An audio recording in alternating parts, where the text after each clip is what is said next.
આપણી સાથે ઈશુદાન ગઢવી જોડાયા છે. આપણે તેમની જોડે સીધી વાત કરીએ. ઈશુદાનભાઈ, રાઘવ ચડ્ડાને લઈને જે વિવાદ ચાલી રહ્યો છે એને લઈને શું કહેશો આપ?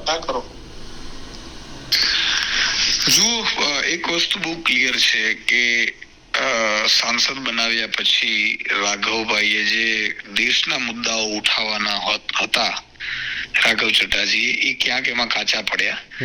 આજે આપણે સમોસા ઉપર નહીં, દેશમાં ગેસના સિલિન્ડરોની કમી છે, હાલત બહુ ખરાબ છે, યુદ્ધની પરિસ્થિતિ, એ ખેડૂતોના મુદ્દાઓ છે, પંજાબના કેટલા મુદ્દાઓ છે, પંજાબના પડતર કેટલી માંગણીઓ છે, આ બધી વસ્તુઓ મૂકવાની હોય. હવે થાય શું કે માનો કે આમ આદમી પાર્ટી નાની પાર્ટી છે, એના રાજ્યસભાને એક તો ટાઈમ ઓછો મળે સાંસદોને, અને ટાઈમ ઓછો મળે એમાં જો આ જ વ્યક્તિ જો ટાઈમ ખાઈ જાય, બરોબર છે, સમોસાના મુદ્દા ઉપર, તો દેશની સાચી પરિસ્થિતિ છે એ રહી જાય.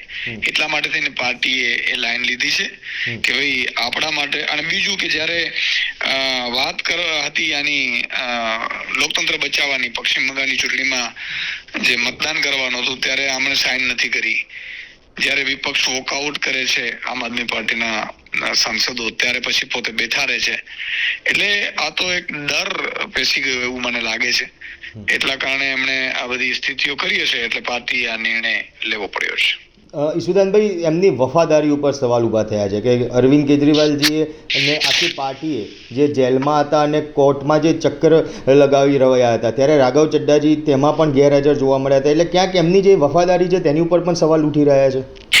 બિલકુલ, અરવિંદ કેજરીવાલજી એક નાના વ્યક્તિને, તમે જુઓ, પેલા એને ધારાસભ્ય બનાવ્યા, ધારાસભ્ય પછી પંજાબમાં પ્રભારી બનાવ્યા, પંજાબના પ્રભારી પછી રાજ્યસભાના સાંસદ બનાવ્યા પંજાબની ચૂંટણી પછી.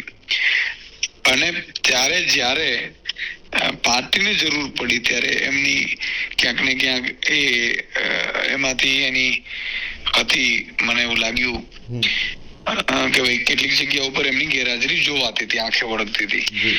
અને એના કરતા મોટી વસ્તુ એ છે કે ચાલો એ પણ ચાલે લેવાય, પણ જયારે સાંસદ તરીકે એક મોકો માન મળતો એક પાર્ટીને, દેશના સળગતા મુદ્દાઓને અને ભાજપ અને જે કેન્દ્ર સરકાર છે એની સામે અવાજ ઉઠાવવાનો, જનતાનો અવાજ બનવાનો, ત્યારે એ મુદ્દાઓ ઉઠતા નહોતા. એ બહુ મોટો ઇસ્યુ થતો હતો. આપના પોતાના પ્લેટફોર્મ લલકારને લાઈક કરો, ફોલો કરો, સબસ્ક્રાઇબ કરો અને શેર કરો.